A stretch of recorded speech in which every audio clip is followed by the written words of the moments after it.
नमस्कार माझ्या विद्यार्थी मित्रांनो, मी इंजिनियर सचिन पुन्हा एकदा तुमचे स्वागत करतो आपल्या इलेक्ट्रिकल नॉलेज या चॅनलवरती. तर बघा माझ्या विद्यार्थी मित्रांनो, एक महत्त्वाची गुड न्यूज तुमच्याकरिता घेऊन आलेला आहो आणि ती म्हणजेच काय, कोकण रेल्वे रिक्रुटमेंट 2024. तर कोकण रेल्वे विषयी तुम्हाला सांगतो. तर हे इंडियन रेल्वे अंतर्गत येत नाही, एक कॉर्पोरेशन लिमिटेड अंतर्गत येते. त्याच्यामुळे यामध्ये ऑल ओव्हर इंडियाचे कॅन्डिडेट तर अप्लाय करू शकतात, परंतु विद्यार्थी मित्रांनो यामध्ये महाराष्ट्र, कर्नाटक आणि गोवा या 3 स्टेटलाच प्रेफरन्स मिळणार आहे. त्यामुळे महाराष्ट्राच्या विद्यार्थ्यांना यामध्ये गोल्डन अपॉर्च्युनिटी आहे जॉब मिळण्याची. बघा, तर टेक्निशियन आणि असिस्टंट लोको पायलट भरती 2024 निघून आलेली आहे. एकूण पदे तुम्हाला 190 पदे पाहायला मिळतात. विद्यार्थी मित्रांनो, गोल्डन अपॉर्च्युनिटी आहे, कारण यामध्ये एक माझ्या जवळीलच एक मित्र म्हणता येईल त्याला, तो सुद्धा इथे जॉब करत आहे. तर चांगली अपॉर्च्युनिटी तुमच्यासाठी इथे निघून आलेली आहे. तर ITI, डिप्लोमा आणि डिग्री पास फ्रेशर्स भरती तुमच्यासाठी निघून आलेली आहे. बापरे, एवढ्या ट्रेडला संधी, तर इथे बऱ्याचशा ट्रेडला संधी मिळाली आहे. आणि KRCL गव्हर्नमेंट जॉब आहे. मी पुन्हा सांगतो, कोकण रेल्वे कॉर्पोरेशन लिमिटेड मध्ये येते. कोकण रेल्वे इंडियन रेल्वे अंतर्गत येत नाही, त्याच्यामुळे KRCL याला म्हटलं जाते आणि सरकारी नोकरी एकदम तुमच्यासाठी निघून आलेली आहे. संपूर्ण माहिती मी तुम्हाला एकाच व्हिडिओमध्ये देण्याचा प्रयत्न करतो. त्याआधी तुम्ही जर या चॅनलवरती जर नवीन असाल ना, तर आत्ताच जाऊन आपल्या चॅनलला सबस्क्राईब करून द्या. सबस्क्राईब केल्याच्या नंतर जी बेल आयकॉन असते ना, ती ऑन करून द्यायची. याच्यामुळे काय होतं ना, येणारे सर्व class link, notification, state government job, central government job, कुठला रिझल्ट लागलेला असो, कुठली नोटिफिकेशन आली असो, सर्वची सर्व माहिती आपण आपल्या चॅनलच्या द्वारे तुम्हाला देण्याचा प्रयत्न करीत असतो. त्यामुळे चॅनलला सबस्क्राईब करून घ्या. आणि हा दुसरी बाब, तुम्ही जर अजूनही आपल्या टेलिग्राम चॅनलवरती जॉईन नसेल झाला, तर त्याची लिंक मी तुम्हाला डिस्क्रिप्शन बॉक्समध्ये देऊन देईल. तिथे जायचं आणि त्या लिंकवर क्लिक करायचं आणि ग्रुप जॉईन करायचा. कारण बऱ्याचशा गोष्टी व्हिडिओ बनवणे पॉसिबल नसते, त्याच्यामुळे बऱ्याचशा माहिती ना आपण आपल्या चॅनलच्या द्वारे तुम्हाला टेलिग्राम चॅनलवरती सुद्धा प्रोव्हाइड करत असतो. ओके, चला एकदा जाहिरात बघूया आणि अत्यंत हे तुमच्यासाठी गोल्डन चान्स असणार आहे महाराष्ट्राच्या विद्यार्थ्यांकरिता. तर बघूया यामध्ये काय काय डिटेल्स दिले आहेत ते.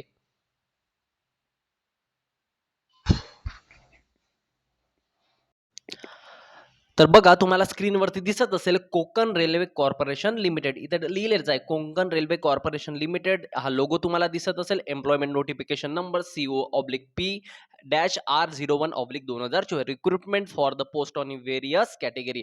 तर कोणकोणत्या कॅटेगरीसाठी पोस्ट आहे त्या तुम्हाला मी सांगणार आहोत. त्याआधी एकदा डेट लक्षात ठेवा. इथे ऍडव्हर्टाइजमेंट नंबर इथे मेन्शन केलेला आहे. Date of employment notification 16/8/2024. Opening date of application तर कधीपासून 16/9/2024 पासून तुम्हाला अप्लाय करायचं आहे. क्लोजिंग डेट ठरणार आहे त्याची 6/10/2024 रात्री 12 वाजेपर्यंत. क्लिअर. चला, महत्वाच्या बाबी इथे क्लिअर करतो ज्या तुमच्या कामाच्या आहे. ओके, चला समोर बघा, याच्यामध्ये काय लिहिलंय इंट्रोडक्शन. याच्यामध्ये तुम्हाला आधीच सांगितलं मी काय लिहिलंय. बघा, एकदा बघून घ्या. कोकण रेल्वे कॉर्पोरेशन लिमिटेड लिहिलंय, इंडियन रेल्वे अंतर्गत येत नाही. Invited online application for various department post. The following candidate are eligible to apply. आता कोणकोणते कॅन्डिडेट आहे, काय आहे, या सर्वांविषयी मी तुम्हाला माहिती देण्याचा प्रयत्न करतोय. बघा, त्यानंतर बघा, एकदा नंबर ऑफ वॅकन्सी बघून घ्या. तर इलेक्ट्रिकलमध्ये बघा, सिनियर सेक्शन इंजिनियर, टेक्निशियन 1, 2 आणि टेक्निशियन 3 आणि असिस्टंट लोको पायलट. तर यामध्ये बघा विद्यार्थी मित्रांनो, सिनियर सेक्शन इंजिनियरच्या किती वॅकन्सी एकूण पाहायला मिळत आहे, तर तुम्हाला यामध्ये एकूण 5 वॅकन्सी सिनियर सेक्शन इंजिनियरच्या पाहायला मिळत आहे. त्यानंतर बघा, टेक्निशियन 3च्या तुम्हाला टोटल 15 वॅकन्सी पाहायला मिळत आहे. आणि 15 मध्ये URच्या 12 वॅकन्सी आहे, EWची 1 वॅकन्सी आहे, SCची 1 वॅकन्सी आहे. अशा टोटल तुम्हाला किती वॅकन्सी पाहायला मिळत आहे, 15 वॅकन्सी पाहायला मिळत आहे. त्याच्या व्यतिरिक्त असिस्टंट लोको पायलटच्या किती वॅकन्सी पाहायला मिळत आहे, 15 वॅकन्सी पाहायला मिळत आहे. ओके, चला इलेक्ट्रिकलच्या झाल्या. त्यानंतर सिव्हिलमध्ये बघा, सिव्हिलमध्ये सिनियर सेक्शन इंजिनियरच्या तुम्हाला 5 वॅकन्सी पाहायला मिळत आहे. ट्रॅक मेंटेनरच्या सिव्हिलमध्ये तुम्हाला 35 वॅकन्सी पाहायला मिळत आहे. ट्रॅक मेंटेनरमध्ये या सर्वांविषयी एज्युकेशन क्वालिफिकेशन काय हे सुद्धा मी तुम्हाला सांगण्याचा प्रयत्न करेन. त्यानंतर बघा, मेकॅनिकल टेक्निशियन 3 मध्ये टोटल 20 वॅकन्सी तुम्हाला मेकॅनिकल टेक्निशियन 3 मध्ये पाहायला मिळत आहेत. स्टेशन मास्टरचे तुम्हाला 10 वॅकन्सी पाहायला मिळत आहे. ते ऑपरेटिंग मध्ये येतात. गुड्स ट्रेन मॅनेजरच्या तुम्हाला 5 वॅकन्सी पाहायला मिळत आहे. आणि त्याच्या व्यतिरिक्त बघा, पॉइंट्स मॅनच्या तुम्हाला किती वॅकन्सी पाहायला मिळत आहे, पॉइंट्स मॅनचे एकूण 60 वॅकन्सी पाहायला मिळत आहेत. पॉइंट्स मॅन सुद्धा अत्यंत महत्वाची पोस्ट ठरणार आहे. चला, सिग्नल अँड टेलिकम्युनिकेशन मध्ये बघा, ESTM 3 मध्ये टोटल किती 15 वॅकन्सी पाहायला मिळत आहे. त्यानंतर कमर्शियल सुपरवायझर मध्ये तुम्हाला 5 वॅकन्सी पाहायला मिळत आहे. अशा एकूण किती 190 वॅकन्सी पाहायला मिळत आहे. तर 190 वॅकन्सी करिता विद्यार्थी मित्रांनो ही रिक्रुटमेंट आलेली आहे. ओके, चला आता समोर चालूया आणि महत्वाच्या बाबी इथे तुम्हाला समजून सांगण्याचा प्रयत्न करतोय. बघा, तर सॅलरी बघा विद्यार्थी मित्रांनो, इथे किती किती मिळणार आहे तुम्हाला. Scale of pay, name of the post, senior section engineer civil आणि इलेक्ट्रिकल बघा लेवल 7 ची सॅलरी मिळेल. जी रेल्वेला असते तीच असते. 44,900 रुपये बेसिक मिळेल. फर्स्ट आणि सेकंड सीबीटी एक्झामिनेशन ग्रुप असणार आहे. त्यानंतर बघा स्टेशन मास्टर मधला स्टेशन मास्टर आणि कमर्शियल सुपरवायझरला 35,400 रुपये बेसिक, म्हणजे 35,400 जवळपास 70 ते 80,000 रुपये सॅलरी तुम्हाला स्टार्टिंगला मिळणार आहे सीनियर सेक्शन इंजिनियरला. त्यानंतर बघा गुड्स ट्रेन मॅनेजरला इथे 29,200 रुपये बेसिक. चला ITI डिप्लोमाचे जे विद्यार्थी आहेत त्यांना टेक्निशियन 3, मेकॅनिकल टेक्निशियन 3, इलेक्ट्रिकल 19,900 रुपये बेसिक मिळेल, म्हणजे 35 ते 40,000 रुपये तुम्हाला इथे सुद्धा सॅलरी मिळणार आहे. ESTM यामध्ये सुद्धा तुम्हाला 19,900 आणि असिस्टंट लोको पायलट 19,900 रुपये बेसिक असणार आहे. त्यानंतर पॉइंट्समॅन बघा विद्यार्थी मित्रांनो 18,000 रुपये बेसिक आहे. ट्रॅक मेंटेनर फोर 18,000 रुपये बेसिक असणार. यामध्ये क्वालिफिकेशन काय मागितलं हे सुद्धा मी तुम्हाला यामध्ये समजून सांगणार आहे. आणि अत्यंत महत्त्वाचा व्हिडिओ असणार आहे. कुठल्याही प्रकारे स्किप न करता पूर्णपणे व्हिडिओ बघा. छोटी-छोटी माहिती तुम्हाला देण्याचा प्रयत्न करतोय बघा. तर यामध्ये एज लिमिट काय असणार आहे? एज लिमिट बघून घ्या. 18 ते 36 वर्षाचा क्रायटेरिया आहे कोविड पॅन्डेमिकमुळे. तर 18 ते 36 वर्ष जो जनरल कॅटेगरीमध्ये ज्याला फॉर्म भरायचा आहे, तर त्याचं वय कमीत कमी 36 कमीत कमी 18 असायला पाहिजे आणि जास्तीत जास्त 36 असायला पाहिजे. ओके. आणि SC-ST वाल्यांना रिझर्वेशन असते 5 वर्ष, ओबीसी वाल्यांना 3 वर्ष. इथे ते सुद्धा इथे मेन्शन केलं. SC-STला 41 वर्षापर्यंत, ओबीसीला 39 वर्षापर्यंत फॉर्म भरता येणार आहे. ओके. चला. त्यानंतर इथे ते लिहिलं सुद्धा आहे की PWD कॅन्डिडेटला ऑल कॅन्डिडेटला कोणत्या डेटपर्यंत फॉर्म भरता येणार आहे, डेट ऑफ बर्थ पर्यंत. प्रेफरन्स ऑफ रिक्रुटमेंट कोणाला प्रेफरन्स देणार आहे, हा महत्त्वाचा पॉईंट आहे विद्यार्थी मित्रांनो. प्रेफरन्स ऑफ रिक्रुटमेंट तर कोणाला प्रेफरन्स देण्यात येईल, आधी ज्यांची जागा गेली आहे त्यांना त्या कॅन्डिडेटला प्रेफरन्स देण्यात येईल. खूप काही काही कॅन्डिडेट राहत नाही.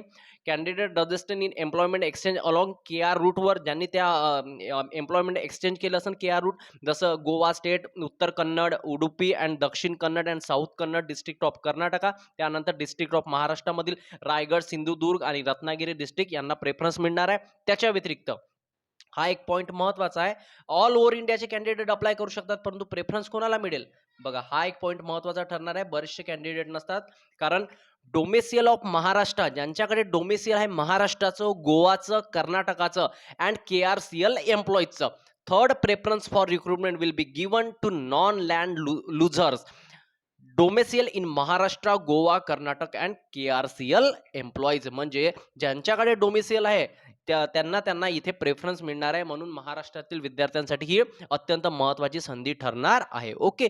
चला समोर जर बघूया काय काय यामध्ये मेन्शन केलेलं आहे ते. व्हर्टिकल रिझर्वेशन एकदा मी तुम्हाला सांगितलेलंच आहे. महत्त्वाचे पॉईंट सांगतो विद्यार्थी मित्रांनो, ही चांगली संधी आहे तुम्हाला रेल्वेमध्ये जॉब करण्याची, कारण यामध्ये 3 स्टेटचे विद्यार्थी असतात आणि महाराष्ट्रातील विद्यार्थी खूपच हुशार असतात. त्यामुळे एक चान्स तुमच्यासाठी बनतोय आणि हा चान्सचा तुम्ही परिपूर्ण फायदा घ्यावा असं वाटतंय. त्याच्यामुळे हा व्हिडिओ बनवण्याचा हा उद्देश आहे. बघा, त्यानंतर महत्त्वाचे पॉईंट क्लिअर करण्याचा प्रयत्न करतो. नेक्स्ट पॉईंट काय, तुम्हाला एज्युकेशन क्वालिफिकेशन काय मागितलं आहे ते सुद्धा सांगतो. जिथे ITI मागितला diploma degree engineer will not be acceptable. जिथे ITI मागितलं आहे तिथे ITIच पाहिजे असणार आहे. हाऊ टू अप्लाय कसं करायचं त्यासाठी मी तुम्हाला लिंक आपल्या डिस्क्रिप्शन बॉक्समध्ये देऊन देईल. अजून सध्या सुरू होणार नाही आहे, 16 सप्टेंबरपासून सुरू होणार आहे. ओके. चला, तर आता एज्युकेशन क्वालिफिकेशन एकदा बघून घेऊ विद्यार्थी मित्रांनो. एज्युकेशन क्वालिफिकेशन CBT पॅटर्न बघून घ्या. ग्रुप सीचे जे आहे त्यांना 50% UR EWच्या कॅन्डिडेटला घ्यायचे आहे आणि 40% मार्क्स घ्यायचे OBC SC STला. आणि अर्थवाईल ग्रुप डी मध्ये जे 40% घ्यायचे UR EWSला आणि 30% घ्यायचे. आता CBT पेपर पॅटर्न कसा असणार आहे तुमचा, एकदा पेपर पॅटर्न सुद्धा बघून घ्या. तर हा कोणासाठी पेपर पॅटर्न आहे, तर हा आहे सीनियर सेक्शन इंजिनियर सिव्हिल आणि इलेक्ट्रिकल वाल्यांसाठी. 90 मिनिटाचा पेपर असणार आहे. टेक्निकलचे 50 प्रश्न, जनरल अवेअरनेस रिझनिंगचे 20 प्रश्न, बेसिक मॅथमॅटिक्स 20, जनरल सायन्स 20, असे total 100 questions, 90 minutes will be given. Okay. चला, त्यानंतर हा कोणासाठी आहे बघा. त्यानंतर स्टेशन मास्टर, कमर्शियल सुपरवायझर आणि गुड्स ट्रेन 90 मिनिटे 100 प्रश्न. यामध्ये जनरल अवेअरनेस अँड रिझनिंग 40 प्रश्न, बेसिक मॅथमॅटिक्स 35 प्रश्न, जनरल सायन्स 25 प्रश्न असणार आहे. ओके. तर चला, जे ITIचे विद्यार्थी आहेत टेक्निशियन 3, इलेक्ट्रिकल टेक्निशियन 3, मेकॅनिकल यांच्यासाठी 90 मिनिट 100 प्रश्न, जनरल सायन्स 15 प्रश्न, बेसिक मॅथमॅटिक्स 20 प्रश्न, जनरल अवेअरनेस अँड रिझनिंग 25 प्रश्न आणि टेक्निकल ॲबिलिटी 40 प्रश्न. टेक्निकल ॲबिलिटी म्हणजे तुम्ही कशामध्ये ITI केलाय त्यानुसार. ओके. चला. त्यानंतर बघा असिस्टंट लोको पायलट यासाठी यासाठी क्वालिफिकेशन आय-टी-आय डिप्लोमा डिग्री तिन्ही विद्यार्थी एलिजिबल असतात. तर यासाठी सुद्धा 100 प्रश्न 90 मार्कासाठी काय-काय मागितलं आहे जनरल सायन्स राहील 15 मार्काचं, बेसिक मॅथेमॅटिक्स राहील 20 मार्काचं, जनरल अवेअरनेस रिझनिंग राहील 25 मार्क, टेक्निकल एबिलिटी 40 मार्काचं ठरणार आहे. असा 100 मार्क्सचा पेपर बनेल. ओके. चला.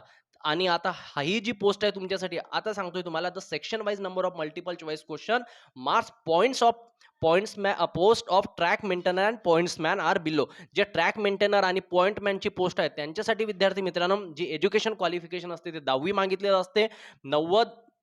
90 मिनिटाचा पेपर 100 मार्क आणि त्यामध्ये बेसिक सायन्स येणार आहे 20 प्रश्न, बेसिक मॅथेमॅटिक्स 30 प्रश्न आणि जनरल अवेअरनेस 50 प्रश्न असे टोटल तुम्हाला 100 प्रश्न पाहायला मिळेल विद्यार्थी मित्रांनो. यासाठी 10वीच एज्युकेशन मागितलेलं आहे. ओके. चला हे समजलेलं असेल. इथे सिलेबस दिलाय. सिलेबसच्या नंतर या नॉर्मलायझेशन होईल तुमचं कारण की नॉर्मलायझेशन का बरं होईल? कारण नंबर ऑफ शिफ्टमध्ये एक्झाम झाली तर काय होते? नॉर्मलायझेशन होते. फिजिकल एफिशियन्सी टेस्ट कोणाला द्यायची असते? त्यांना फिजिकल एफिशियन्सी टेस्ट द्यावी लागेल. जे 10वीच्या याच्यावर असते. एक्झामिनेशन फी बघून घ्या. एक्झामिनेशन फी थोडी जास्त आहे. तरी पण फॉर्म भरा. ₹885 ₹750 एक्झामिनेशन हे रिफंडेबल असते. हे तुमच्या अकाउंटला वापस येऊन जाईल. जे एक्झाममध्ये बसाल ना, तेव्हा ते तुमच्या अकाउंटला वापस येऊन जाईल. ओके. घाबरायचं नाही. फॉर्म भरायचा, एक्झाम द्यायची आणि आई-वडिलाचं स्वप्न पूर्ण करायचं. आता नाही तर कधीच नाही. ही वेळ आहे ना, हीच वेळ आहे खरी तुम्हाला एक गव्हर्नमेंट जॉब घ्यायची. फ्री ट्रॅव्हल फॅसिलिटी मिळते कोणाला? एस-सी-एस-टी कॅन्डिडेटला. त्यांनी तर नक्कीच फॉर्म भरायचा. पण जागा बघायची एस-सी-एस-टीची आहे की नाही तर. ओके. चला नाहीतर मग जनरलमध्ये फॉर्म भरायचा. चला एकदा एज्युकेशन क्वालिफिकेशन सांगून देतो. हा महत्त्वाचा टप्पा तुमच्यासाठी ठरणार आहे. तर बघा सीनियर सेक्शन इलेक्ट्रिकल आणि मेकॅनिकल यासाठी मेडिकल स्टँडर्ड लागणार आहे A3चं. ओके. 4 वर्षाची बॅचलर डिग्री मागितली आहे मेकॅनिकल, इलेक्ट्रिकल आणि इलेक्ट्रॉनिक्स इंजिनिअरिंगमध्ये ऑर कॉम्बिनेशन ऑफ एनी सबस्ट्रीम म्हणजे जसं इलेक्ट्रॉनिक्स अँड टेलिकम्युनिकेशनमध्ये केलं असेल किंवा इलेक्ट्रिकल अँड इलेक्ट्रिकल पॉवरमध्ये केलं असेल तर हे सुद्धा इथे इलिजिबल ठरणार आहे सीनियर सेक्शन इंजिनिअरिंग करिता. ओके. चला टेक्निशियन 3 साठी बघा B1चं मेडिकल मागितलं आहे. एज्युकेशन क्वालिफिकेशन काय आहे? मॅट्रिक्युलेशन प्लस ITI मागितलेलं आहे. कशामध्ये? NCVT, SC-ST, trade of electrician, wireman. बघा इथे वायरमनचे विद्यार्थी देखील इलिजिबल आहेत. Electrician, wireman, mechanic, ST-LT equipment and cable joining, electronics mechanic. Electronics मेकॅनिकला सुद्धा इथे चान्स मिळाला आहे. म्हणजे इलेक्ट्रॉनिक्सचे विद्यार्थी, इलेक्ट्रिशियन आणि वायरमनचे सुद्धा विद्यार्थी टेक्निशियनसाठी इलिजिबल असणार आहे. प्लस कोर्स कंप्लीटेड ऑरमध्ये लिहिला आहे. त्याच्यामुळे ITI जर तुमच्यापाशी असेल, अप्रेंटिस केली असेल तर फारच छान. नाही केली असेल तरी तुम्ही इथे इलिजिबल असणार आहेत. ओके. चला. चला इलेक्ट्रिकलमध्ये बघा असिस्टंट लोको पायलट A1चं मेडिकल मागतात म्हणजे 6x6चं विजन असलं पाहिजे, कलर विजन नसलं पाहिजे, एकदम परफेक्ट तो असायला पाहिजे डोळ्यांनी. ओके. चला मॅट्रिक्युलेशन मागितलं ITI from recognised institute ITI झालं असेल किंवा त्यांनी अप्रेंटिस केली असेल तर किंवा ज्याचा डिप्लोमा झाला असेल मेकॅनिकल, इलेक्ट्रिकल, इलेक्ट्रॉनिक्समध्ये तोही सुद्धा इथे फॉर्म भरू शकणार आहे. Combination of various stream this engineering discipline recognised institute for lieu of ITI नसेल त्यांनी काय केलं असेल डिप्लोमा केला असेल तो सुद्धा इथे इलिजिबल ठरणार आहे. सिव्हिलचं एकदा बघून घ्या. Senior section engineer, track maintainer. आता सीनियर सेक्शन इंजिनियर सिव्हिलसाठी 4 इयरची डिग्री किंवा कॉम्बिनेशन मागितलेलं आहे. त्यानंतर बघा ट्रॅक मेंटेनर. मी आधीच सांगितलं होतं तुम्हाला ट्रॅक मेंटेनर बघा.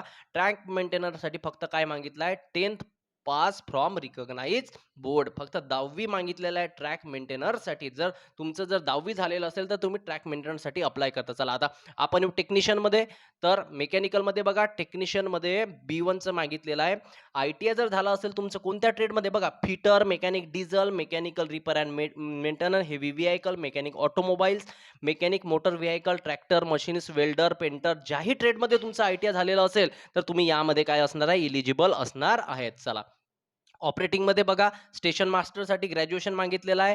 गुड्स ट्रेन मॅनेजरसाठी सुद्धा ग्रॅज्युएशन मागितलं आहे. म्हणजे तुम्ही बीटेक सुद्धा केलेलं असेल ना तरी तुम्ही यासाठी इलिजिबल ठरणार आहे. ओके. पॉइंट्समॅन ही पोस्ट बघा पॉइंट्समॅनसाठी 10th pass from a recognise board. पॉइंटमॅनसाठी जर तुम्ही फॉर्म भराल तर 10वीच एज्युकेशन मागितलेलं आहे. जर 10वी जर असेल तुमचं तर तुम्ही इथे इजी म्हणजे तुम्ही 2 पोस्टसाठी फॉर्म भरू शकता. 10वीवर वेगळा आणि ITIवर सुद्धा वेगळा फॉर्म भरू शकता. एवढा आहे की ईमेल ID आणि मोबाईल नंबर दुसरा टाकायचा. ओके.